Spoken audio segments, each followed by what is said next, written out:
Comenzamos con la semana 1, capítulo 1 de Santiago, y esto es una fe viva en medio de la prueba. Ya, una fe viva en medio de la prueba. Como introducción, ya vamos a hablar de esto de la fe viva. ¿Ya? ¿Qué es esto de la fe viva? Bueno, me gusta cuando hablamos de fe viva, decir que es una fe que es dinámica y fructífera.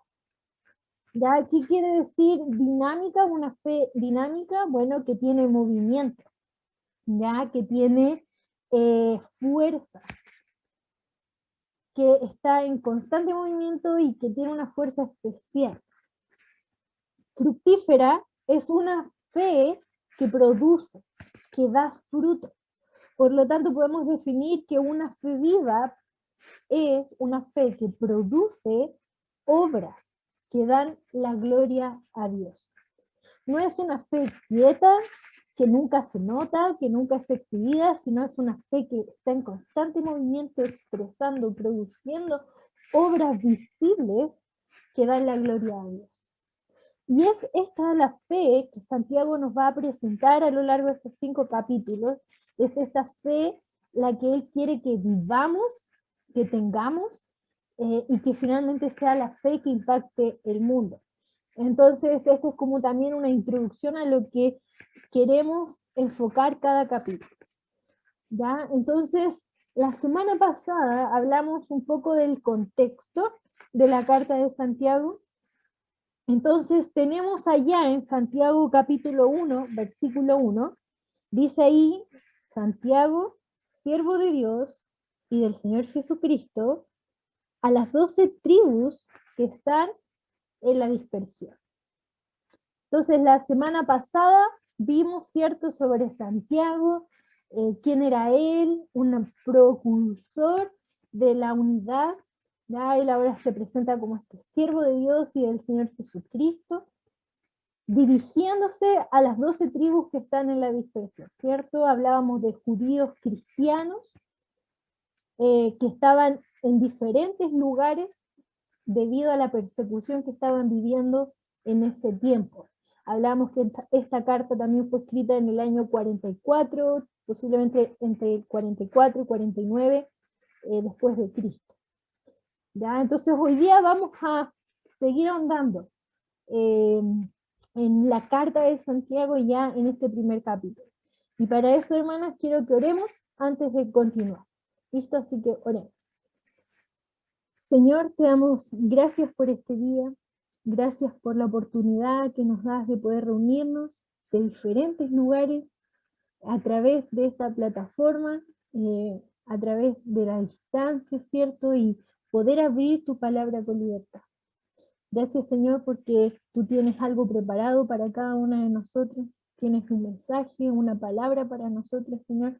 Te ruego que la comuniques, que me uses también, Señor, como un instrumento, como ese vaso de barro, Señor, para comunicar lo que tú quieres comunicarnos a nosotros. Sé tú hablando en esta hora, sé tú también abriendo nuestros corazones para oír y guardar esta palabra. Y que no solamente aprendamos mucho, sino que también estas sean herramientas para poder vivirlas y de esta manera, Señor, ser hijas que te den la gloria. Gracias por todo, Señor. Dejamos este tiempo en tus manos. En el nombre de Jesús. Amén. Y amén. Entonces, luego de presentarse, de dar esta introducción, decir hacia quiénes se dirige, usa esta palabra, salud. Una pequeña palabra ahí en la introducción, pero que tiene mucha profundidad. Si uno la ve en el original, la palabra que él usó en el original cuando él escribió, tiene también todo un propósito de por qué esta palabra está antes de todo lo que viene después. Esta palabra quiere decir, les deseo gozo continuo y sin límite. Ya esta palabra en el original viene de la palabra xairo, que es gozo, por lo tanto tiene que ver con un deseo para ustedes gozo, pero también la forma en que está escrito esta palabra indica que es algo que Él quiere que sea continuo y sin límite.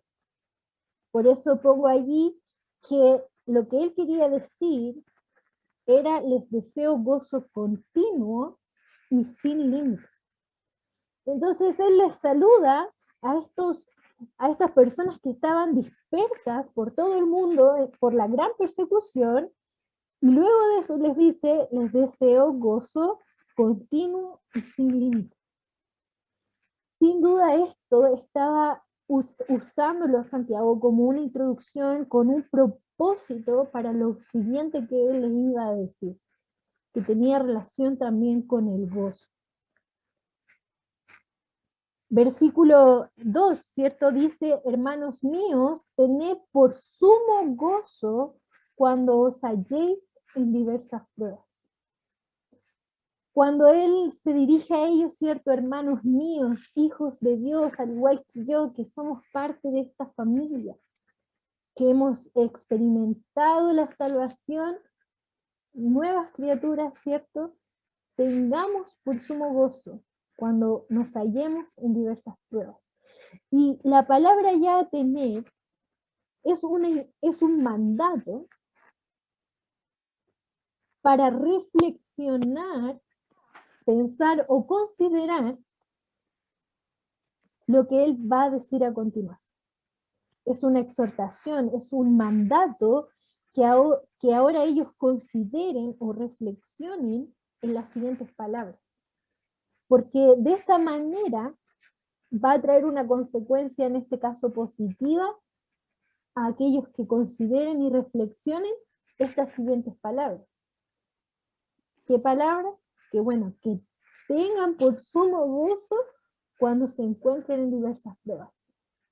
Es un mandato, es algo que tienen que hacer ya los hermanos: pensar, meditar y considerar algo de gran gozo el estar en medio de diversas pruebas.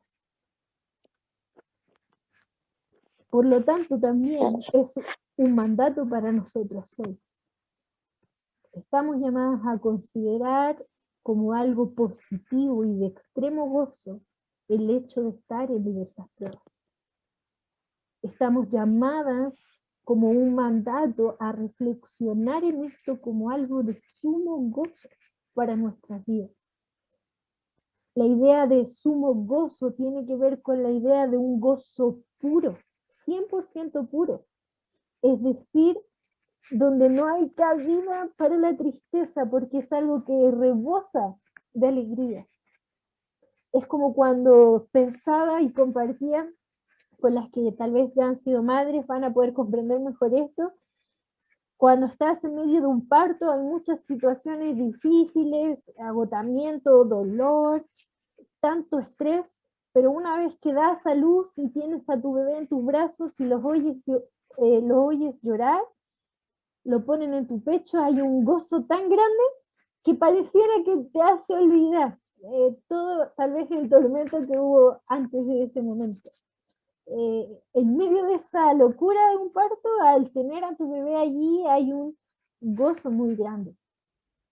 Puede tal vez asimilarse con la idea que a pesar de la dificultad que pueda haber en tu vida, de las tormentas que hay en tu vida, estamos llamados a considerar esa dificultad, esa tribulación como algo de gozo inmenso, que llene nuestra vida. Y cuando dice ahí, cuando os halléis en diversas pruebas, la idea de cuando tiene que ver con algo inminente, cuando suceda, cuando pase. No te voy a decir mañana o cuando en un año más, no, cuando ocurra, eso puede ser en cualquier momento. Y por lo tanto lo que está diciendo allí es que va a ser algo inminente. La idea de os halléis tiene que ver con esta palabra que se utiliza ahí, es una palabra compuesta entre alrededor y caer. Entonces tiene la idea de caer en medio de, o caer y estar rodeado de algo. ¿Cómo puedo explicar esto? Nosotros en la vida cristiana estamos caminando este camino, estamos corriendo la carrera. Y a veces va a ser tan fácil, tan hermoso el camino, ¿cierto? Pero de pronto vamos a caer y nos vamos a encontrar con un montón tal vez de dificultades y problemas. Acá tengo un dibujito, ¿cierto? Ahí está el piso liso, caminamos por ahí y de pronto, ¡pum!, vemos y nos encontramos rodeadas, ¿ya? Donde pareciera que no hay salida.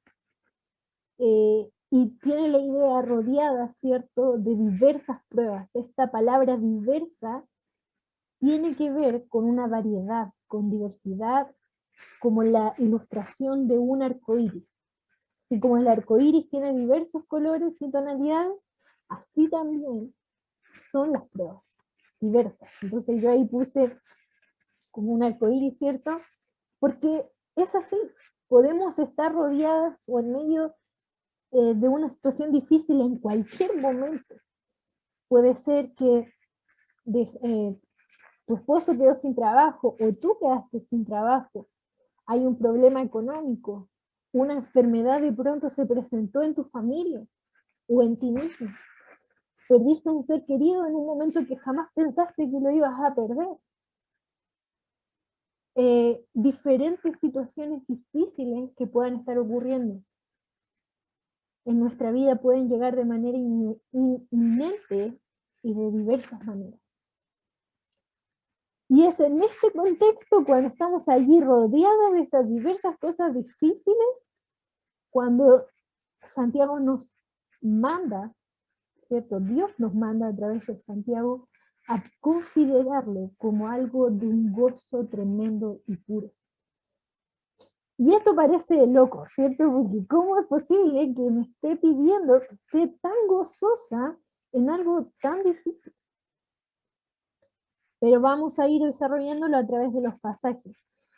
Sin duda aquí dice esta frase que me encanta, de Paul David Tripp en su libro de Nuevas Misericordias cada mañana, es un libro devocional, pero en uno de los devocionales pude extraer esta frase que creo que va perfecto con lo que estamos aprendiendo del versículo 2. Dice, su cuidado, hablando del cuidado de Dios, se muestra de diferentes formas. Algunas veces rompe nuestros huesos para obtener nuestro corazón. A veces viene de maneras incómodas, como la prueba inesperada.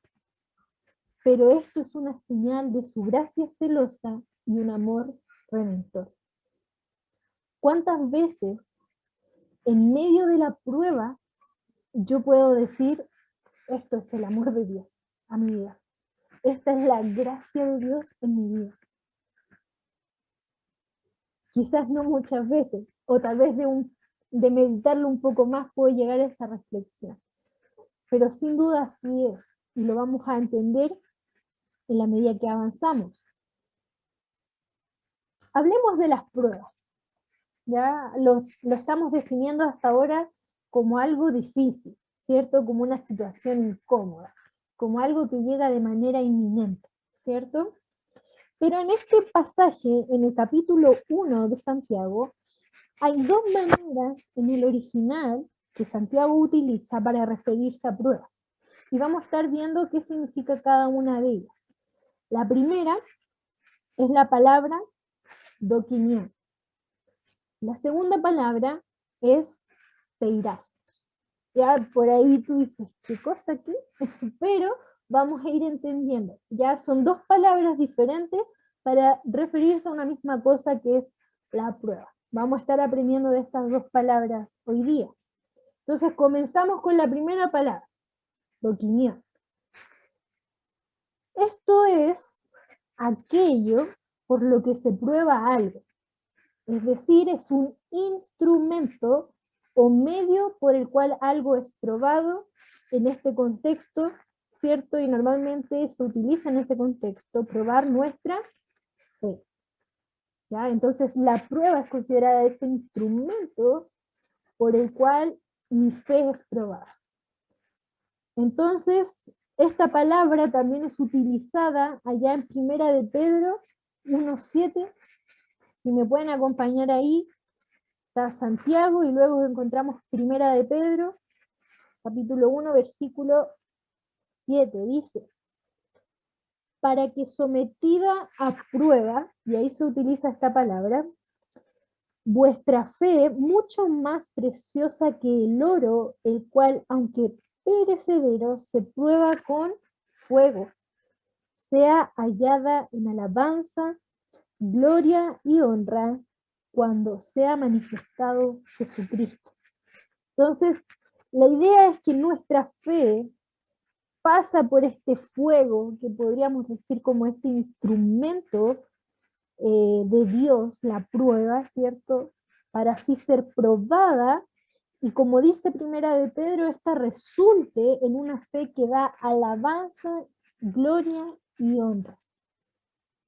Una fe hermosa, preciosa. Esa es la idea de Primera de Pedro, y no es muy distinto a lo que nos presenta Santiago en el versículo 3 y 4. Dice versículo 3 y 4, sabiendo que la prueba de vuestra fe produce paciencia, mas tenga la paciencia su obra completa para que seáis perfectos y cabales sin que os falte cosa alguna. Aquí está el propósito de la prueba, de que nuestra fe sea probada. Entonces tenemos la fe que es probada, pasada por el fuego, ¿cierto? Por la prueba, y esta produce paciencia. Y esta palabra es muy interesante porque habla de permanecer debajo de, o se refiere a la perseverancia. Es decir, en nuestro andar cristiano, a veces vamos a tener cargas pesadas en nuestros hombros. Esa prueba pesada sobre nosotros. Pero vamos a poder permanecer, perseverar en este camino de la fe a pesar de esa carga pesada y avanzar en este camino con perseverancia, permaneciendo pacientemente, es la idea. Entonces la fe probada produce paciencia. Y la paciencia dice que ahí tenga su obra completa, sin que os falte cosa alguna, finalmente, ¿cierto? Dice, para que seáis perfectos y cabales, sin que os falte cosa alguna. Finalmente, esta perseverancia en la fe, a pesar de la prueba, va a traer un fruto, un propósito, que es que tú y yo seamos perfectos y cabales. ¿Qué quiere decir esto? Perfectos tiene la idea de maduros, y cabales tiene la idea de completos o expertos. Y en cierta forma esta frase, sin que os falte cosa alguna, es una forma de volver a reafirmar lo que está diciendo. Maduros, completos, sin que os falte nada. Y me encanta esto porque normalmente cuando hablamos de perfección, de ya no más pecado, de una vida plena, de ya no más errores en nuestra vida, etcétera, hablamos y pensamos de la glorificación, de cuando estemos en el cielo con un cuerpo renovado, seamos perfectamente santos, ¿cierto? Pero lo que nos está diciendo aquí Santiago es que tú puedes llegar a una madurez espiritual, tú puedes llegar a ser completo, equipado, es la idea, que tienes todas las herramientas, al punto casi de ser experto hoy aquí en la tierra, gracias a que tu fe es probada por medio de la prueba. ¿Puedes ver el gran beneficio que trae la prueba en nuestra vida? El crecimiento espiritual, la madurez espiritual, para poder enfrentar cualquier situación y de esta manera poder vivir una vida plena y llena de gozo. La fe probada nos capacita, nos equipa, nos hace perfectas y cabales sin que nos falte nada para que tú y yo vivamos esta vida dando la gloria a Dios. Y de esta manera seamos bendecidos también. Entonces hay un gran propósito y bendición detrás de la fe probada. Y si uno avanza a algunos versículos, al versículo 12 en específico,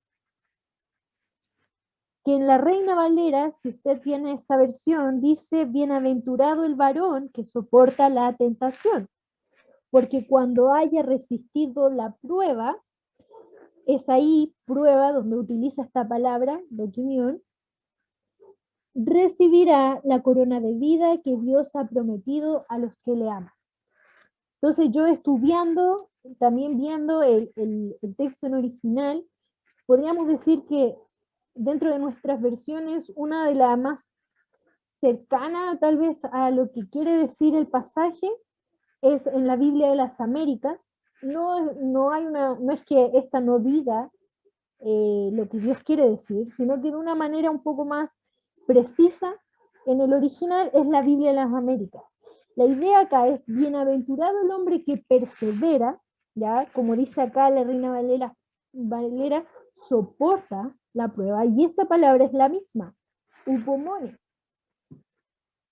que persevera, que permanece debajo, por ejemplo ahí, de la prueba, que soporta la prueba.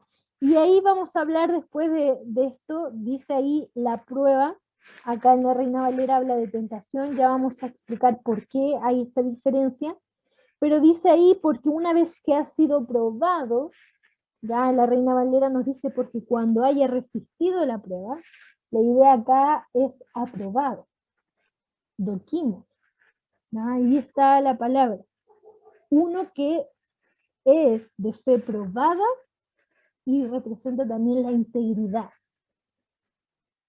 Ya entonces, por ejemplo, tenemos allá en Romanos 16, al final de la carta de Romanos, dentro de los saludos que hace Pablo a diferentes hombres y mujeres, en el versículo 10 dice, saludad a Apeles, aprobado en Cristo. Saludad a los de la casa de Aristóbulo. Entonces, esta palabra que en la Reina Valera traduce como aprobado es la misma palabra que se utiliza acá en Santiago versículo 12 para decir el que haya resistido la prueba. ¿Ya? O sea, en cierta manera, el que resiste la prueba, el que finalmente ha sido aprobado, es este el que recibirá la corona de la vida. Podríamos pensar que apenas, ¿cierto? Fue un hombre que vivió una prueba, que perseveró bajo la prueba y finalmente fue aprobado, y por esto Pablo reconoce esta característica o este estado cierto de él, un hombre aprobado. Y aquí es también donde nosotros podemos pensar y preguntarnos, ¿podría Dios verme como una hija aprobada? Y cuando Él la llevó a una prueba, o ahora que estoy en una prueba, pueda decir, ella es una hija aprobada. ¿Por qué? Porque ella perseveró bajo la prueba, resistió la prueba, por lo tanto es aprobada y finalmente recibirá esa corona de vida que el Señor ha prometido a los que le aman. No solamente hay un propósito y una bendición tremenda, sino que también hay una recompensa de que nuestra fe sea aprobada y finalmente nosotros resistamos esa prueba. Por lo tanto, podemos decir, las pruebas primeramente son necesarias como un instrumento de parte de Dios para que nuestra fe sea fortalecida y así permanezcamos firmes en esta carrera, llegando a ser mujeres maduras y equipadas para realizar el propósito de Dios en nuestra vida. Ese es el propósito y son necesarias. Es un instrumento necesario en nuestra vida, pero también podemos decir, sin duda, no nos vamos a gozar en la prueba en sí. Lo entiendo. No me voy a gozar realmente en que bueno, no tengo nada para comer, que bueno, me duele todo el cuerpo, que bueno, perdí a alguien. Sin duda, la prueba en sí no es motivo de gozo, pero sí, hermanos, nos vamos a gozar con la finalidad de vivir esta experiencia. Es decir, en el propósito y en la recompensa de lo que significa soportar la prueba. ¿Cuál es el llamado aquí?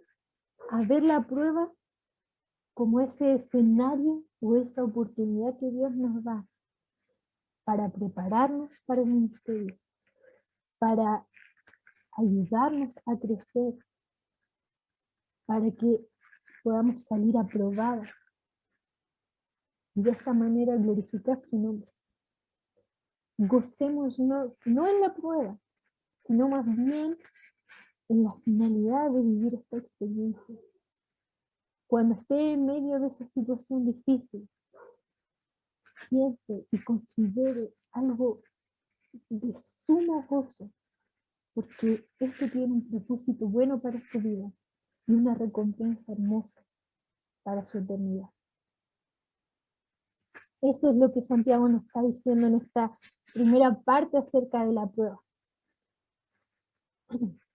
Ahora después, en los versículos siguientes, del 5 al 11, vamos a hablar un poco de lo que debemos hacer en medio de la prueba.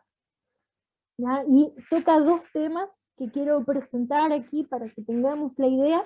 Lo primero que debo hacer en la prueba, que nos dice inmediatamente en el versículo 5, es que si alguno de vosotros tiene falta de sabiduría, pídala a Dios.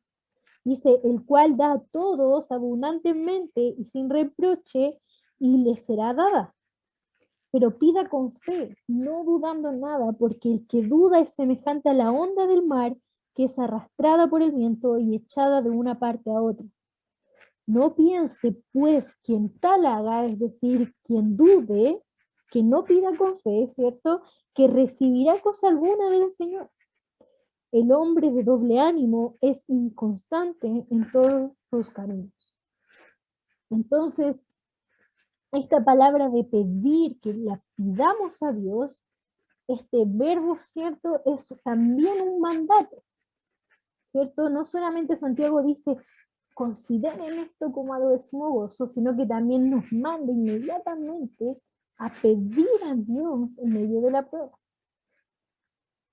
Y tiene la idea también de algo continuo. No está diciendo solamente pidan ahora, bueno, estás en una prueba, pide al Señor, ya y una vez y nada más, sino que la idea es algo de continuo.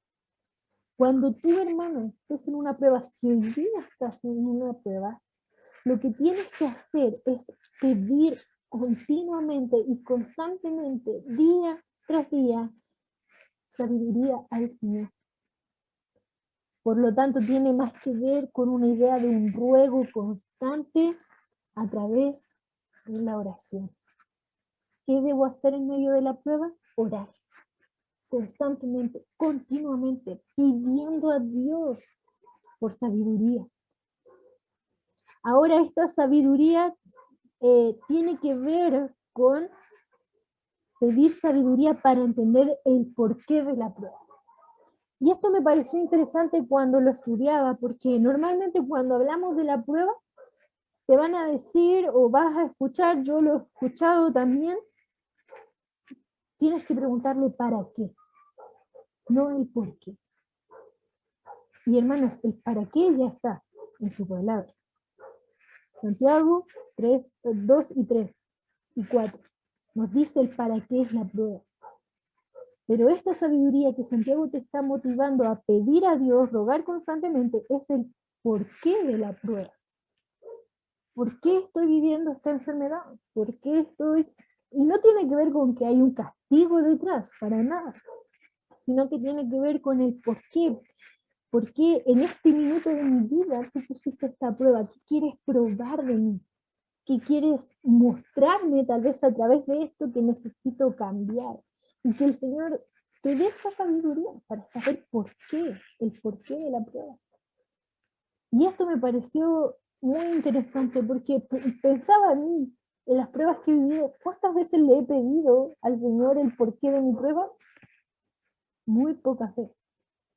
Y un porqué no de queja, ¿cierto? Como ¿por qué a mí? Sino que un porqué de verdad quiero entender por qué esto está sucediendo. La causa de la prueba. Y Algo también que nos enseñan estos versículos es que Dios va a responder y le será dada. Él lo da abundantemente a todos y sin reproche. Por lo tanto, también aquí nos muestra de que Dios va a responder, pero debemos ser pacientes y esperar la provisión de Dios, la provisión de esta sabiduría. También nos habla de que debemos hacerlo con fe, no dudando nada, es decir, no dudar de que Él nos va a dar esa sabiduría. Tiene la idea de que la fe va a ser ese motor también para obtener la respuesta del Señor, pero la duda en nuestra vida va a actuar de manera contraria.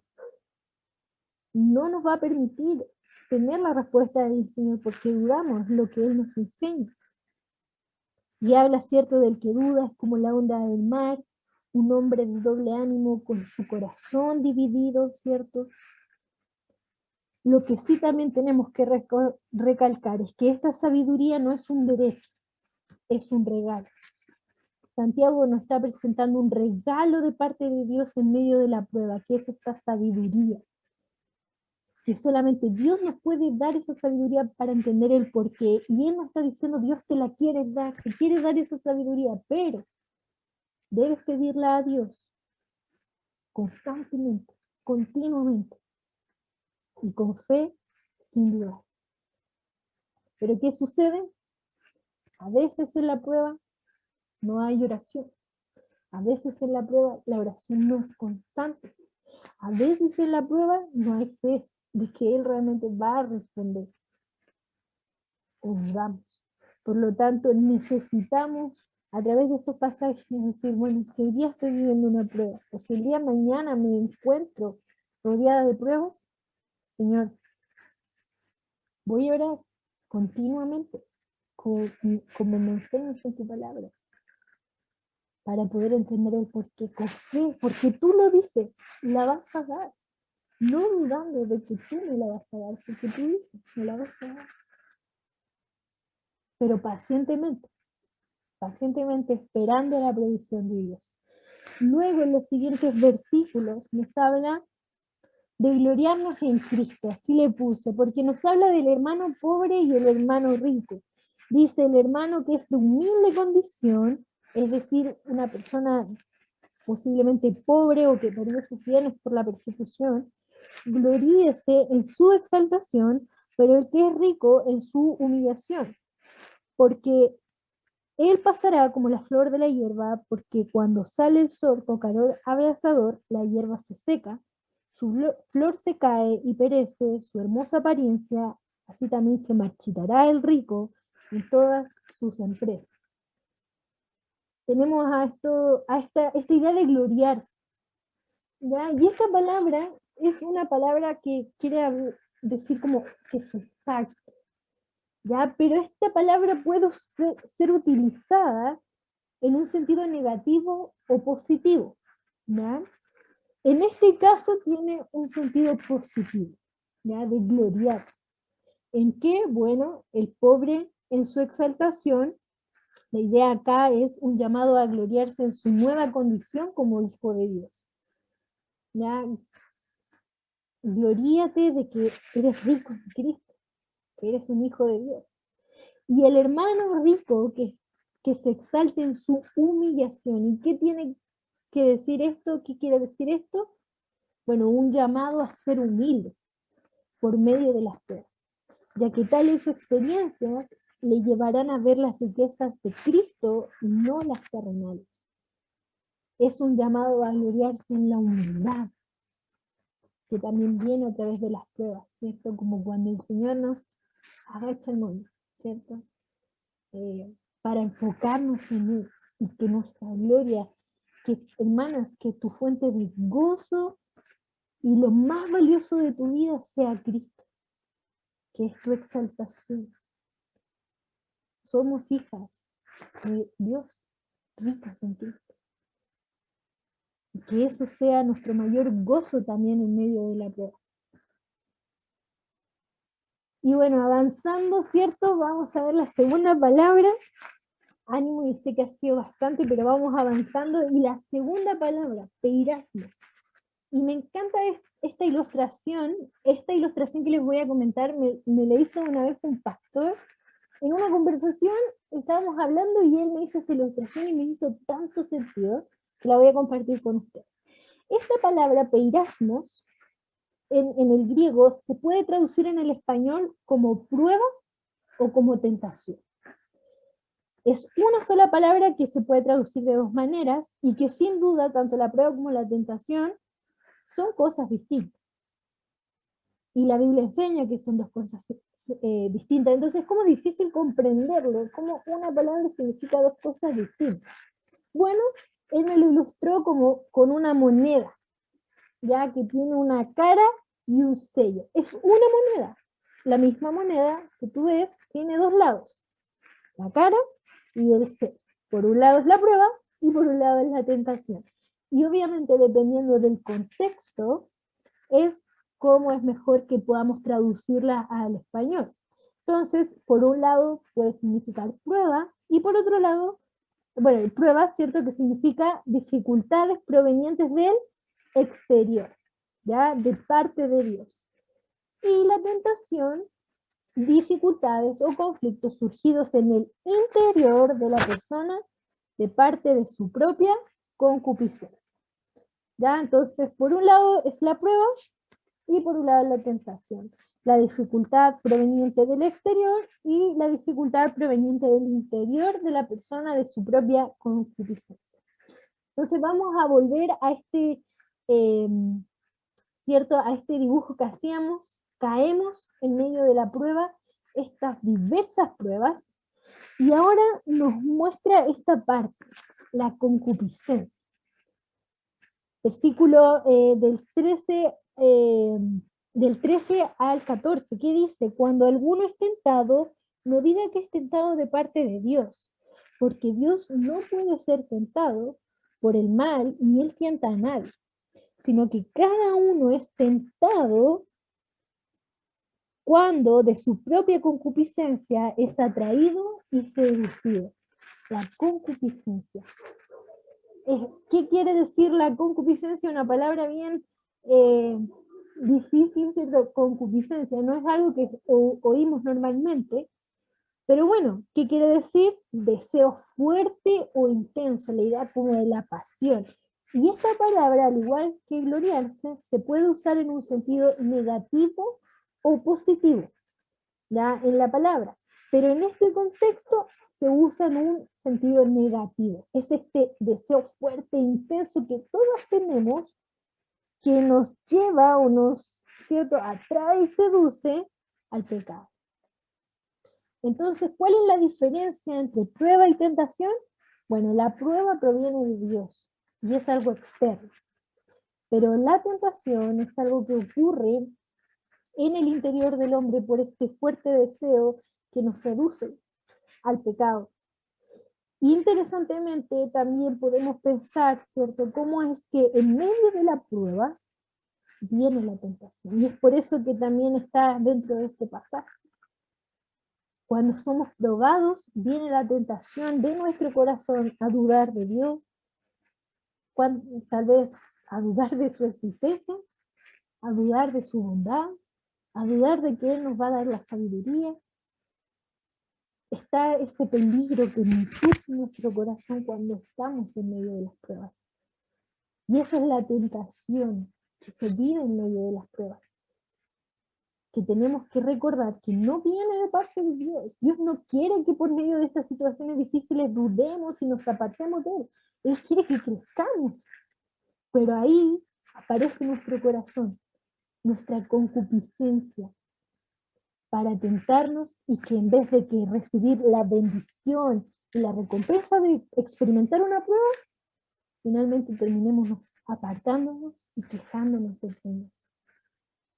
Por lo tanto, también Santiago aquí nos hace esta advertencia. Cuidado. Cuidado con pensar de que Dios te está tentando para que te apartes de Él. No es así, ese es tu corazón. Tengamos cuidado con nuestro corazón, con esta concupiscencia. Cuando habla de, bueno, dice ahí, en ocasiones el cristiano responsabiliza a Satanás de su caída en la tentación. ¿ya? Y es necesario entender que no siempre la tentación procede del exterior, ¿ya? Por inducción de Satanás. Porque sin duda la tentación también viene de Satanás, ¿cierto? Satanás tentó a Jesús. Pero también es importante recordar de que viene del interior, es decir, de nuestra propia concupiscencia personal. Cuando la vida del cristiano no está bajo el poder y control del Espíritu Santo. Esto es importante, y cuando caemos en la tentación, hermanas, sea cual sea esa tentación, la responsabilidad jamás es de Satanás. Aunque él tal vez nos puede tentar, sin duda, pero finalmente quien cede a la tentación, a esta concupiscencia y deseo fuerte en nuestra vida del pecado, somos nosotros. Y eso también tenemos que entender. Cuando habla de ser atraídos, tiene que ver con la idea de caza, ¿ya? Es decir, como lo que hacen los cazadores para atraer a los animales y que salgan de sus escondites, ¿cierto? Y que de esta manera puedan cazarlos. Bueno, esta es la idea. Nuestra propia concupiscencia nos atrae al pecado. ¿Ya? Y ahí cada una, por ejemplo, para el ratoncito, el queso es eso que lo va a atraer. Cada una de nosotras tiene una diferente concupiscencia, un deseo fuerte, tendencia a ciertos pecados. Por lo tanto, también ahí vamos a ser atraídos también todos de maneras distintas. Y finalmente seducidos, la idea de la pesca. Y me gustó esta ilustración porque, bueno, yo con mi papá siempre vamos a pescar, y me acuerdo una vez que él me explicaba que había un pececito que se ponía ahí para pescar como carnada, que no era real, era plástico, pero que tenía ciertos colores, y que al ponerlo bajo el agua, este giraba y formaba como ciertas luces y todo debajo del agua, que finalmente como que llamaba mucho la atención de los peces, que finalmente los peces como que se iban así acercando, hasta que lo atrapaban. Y yo pensaba en esa ilustración, cosas que nos seducen, que son brillantes, preciosas, que queremos acercarnos a ellas. Y finalmente terminamos atrapadas allí. De esta manera, la concupiscencia nos atrae y nos seduce. Pero necesitamos estar, ¿cierto?, bajo el poder y el control del Espíritu Santo, atentas a esta tentación. Versículo 15 dice entonces: la concupiscencia, después de que ha concebido, da a luz el pecado, y el pecado, siendo consumado, da a luz la muerte. Y nos habla de este proceso como del embarazo. Ya algunas aquí yo creo que ya han sido madres o estarán embarazados o ya tuvieron hace poquito sus bebés, y nos muestra este proceso de la concepción, la gestación y el alumbramiento.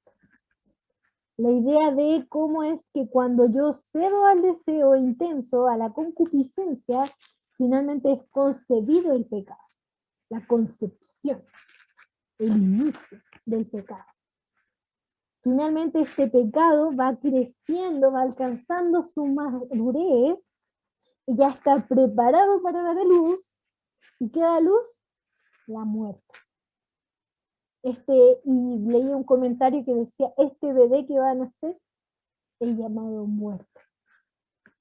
Romanos 3:23, ¿cierto? La paga del pecado, el fin del pecado, hermanas, es la muerte.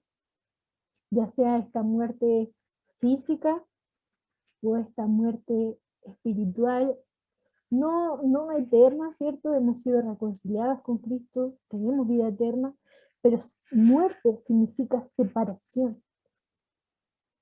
Por lo tanto, el pecado afecta nuestra relación con Dios.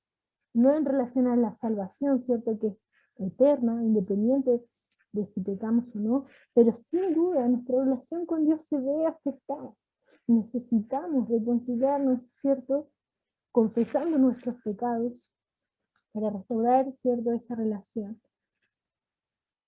Por lo tanto, el pecado va alcanzando esa madurez y da a luz la muerte. Esto es lo que produce la tentación. La concupiscencia permitida, la seducción y atracción hacia el mal engendra pecado y este conduce al fruto de la muerte. Hermanos míos, no erréis, dice, ¿cierto? Dios es eterno, inmutable, luz. Él nos dará todas las cosas buenas y regalos sin defecto, es lo que dice el versículo 17. Toda buena dádiva y todo perfecto desciende de Dios. En un sentido lo que Santiago está diciendo, no se equivoquen. Dios no va a traer cosas malas a su vida, sino todo lo bueno y perfecto.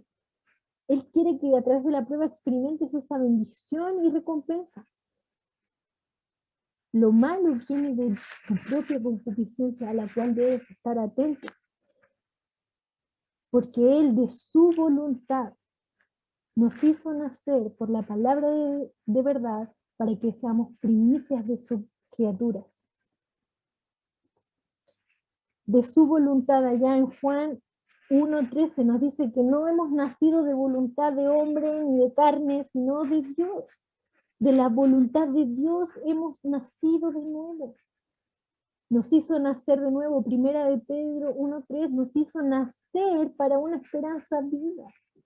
Dios nos hizo nacer esta regeneración, este nuevo nacimiento por la palabra de verdad, que hace referencia al Evangelio. Que dice Romanos 10:17, que por el oír la palabra viene la fe, y por la fe viene la salvación, ¿cierto? Que finalmente es la regeneración, este nuevo nacimiento, que nos hace nuevas criaturas. Segunda de Corintios 5:17. Nuevas criaturas, todas las cosas pasadas, y aquí todas son hechas nuevas. Hermanos, esto es lo que Dios nos da. Cosas buenas, perfectas. Él, de su voluntad, nos hizo nacer por el Evangelio para que ahora seamos nuevas criaturas, hijas de Dios. Que crezcamos espiritualmente para darle la gloria. Y finalmente, los últimos pasajes nos entregan esta parte hermosa de la palabra de Dios. Versículo 19 al 21, lo que nos está tratando de decir es que cuando confiamos en la justicia divina y abandonamos la reivindicación personal. Dice, porque la ira del hombre no obra la justicia de Dios. Es decir, si alguien te está causando mal y tu prueba tiene que ver con eso, con que alguien está causándote mal, no tomes tú la justicia. No, espera y confía en la justicia divina, entrega la causa al que juzga justamente. Dice Salmos 37, el Señor hará, encomienda a Jehová tu camino y Él hará. Él dará a luz la justicia. Con un llamado, ¿cierto? A continuación, versículo 21, a desechar el pecado y recibir con mansedumbre la palabra implantada. Esa palabra que Dios ha sembrado en nosotros en un principio para salvación, ¿cierto? Dice ahí que puede salvar vuestras almas, pero tiene la idea de la santificación. Si uno lee primera de Pedro 2, del 1 al 2, desechando el pecado, desear como niños recién nacidos la palabra no adulterada, para que así alcancéis salvación. Tiene la idea de santificación. Esa es la idea, ¿ya? Entonces es un llamado a esperar en la justicia divina, a desechar el pecado en nuestra vida, la ira y todo, y recibir con mansedumbre, con humildad la palabra del Señor, para que así nos santifiquemos. Luego dice, no solamente sean oidores, y ese también es el llamado hoy día, no solamente oigamos la palabra, es decir, prestemos atención, seamos prontos para oír. Yo agradezco al Señor que hoy día tú estés escuchando la palabra de Dios. Pero no solamente eso, sino que también debemos ser hacedores de la palabra. Y aquí recordamos el comienzo, ¿cierto? Una fe en acción viva, dinámica, fructífera, que dé obras de justicia, buenas obras. que sea visible. Finalmente me encanta porque Santiago termina diciendo, pon en práctica esto que te estoy enseñando. Hermanos, pongamos en práctica esto.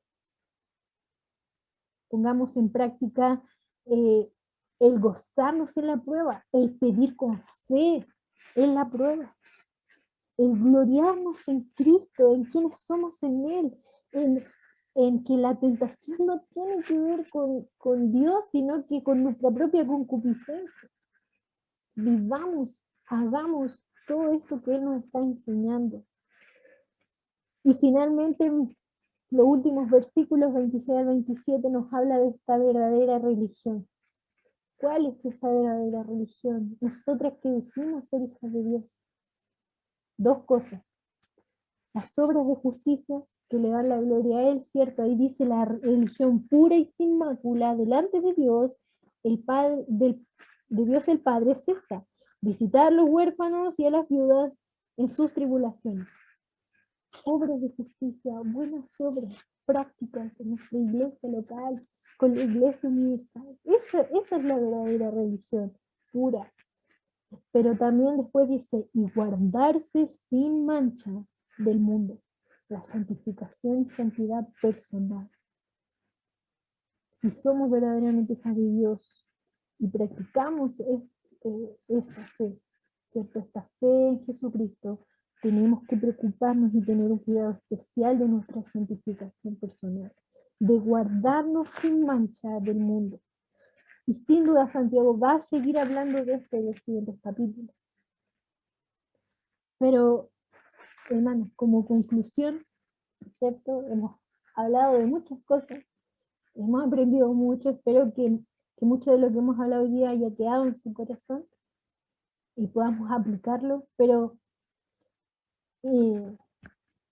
inspirándome de una frase que encontré en un libro de los deseos del autor hacia sus lectores, quería también transmitirlo a ustedes. Dice, no busquemos una fe intelectual, sino que busquemos expresar la fe mediante obras bajo la conducción del Espíritu Santo. No teoricemos la fe, sino que vivamos en ella, sosteniéndonos en gracia. Hermano, si estás viviendo una prueba, gózate. No en la prueba sí, sino en el propósito y en la recompensa hermosa que Dios te promete alcanzar. Si estás viviendo una prueba, ora continuamente, todas las mañanas, todo el día, para que el Señor te dé sabiduría para comprender el porqué y crees que Él va a responderte. Hermana, si eres pobre, si eres rica, si estás viviendo problemas económicos o estás en tu mejor momento, hermana, gloríate en Cristo, en quién eres en Él, que Él sea lo más importante y valioso que tengas. Hermana, soportemos la prueba. Recordemos que Dios es el Padre de las luces, que nos da todo lo bueno, todo lo perfecto, que Él desea el bien para nosotras. Pero también recordemos que tenemos un corazón engañoso, esta concupiscencia que nos atrae y nos seduce y nos puede hacer caer en tentación. Tengamos cuidado. Y finalmente, hermanos, hagamos la palabra, pongamos en práctica y vivamos esta religión pura, haciendo obras de justicia a nuestros hermanos y cuidando nuestra santidad personal. Oremos para terminar. Señor, te damos gracias por este día. Gracias, Señor, por tu palabra perfecta. Gracias porque tú eres bueno, porque nos salvaste, porque nos reuniste de tantas nacionalidades, Señor, de tantos lugares acá en Chile, para gozarnos de tu palabra, para aprender de tu palabra. Tanta riqueza hay en cada pasaje. Pero, Señor, tú hoy día nos hablas claramente. Ayúdanos a ponerlo en práctica, a recordarlo, a repasarlo, Señor, en nuestra vida, a compartirlo con otros que están viviendo pruebas también, Señor. Gracias por cada hermana que se ha dispuesto en su corazón el escuchar tu palabra hoy. Gracias, Señor, por el privilegio que me das y la bendición de poder exponer tu palabra, Señor, siendo inmerecido. Señor, sin duda. Dejamos todo esto en tus manos, agradecidas, Señor, en el nombre de Jesús. Amén. Amén.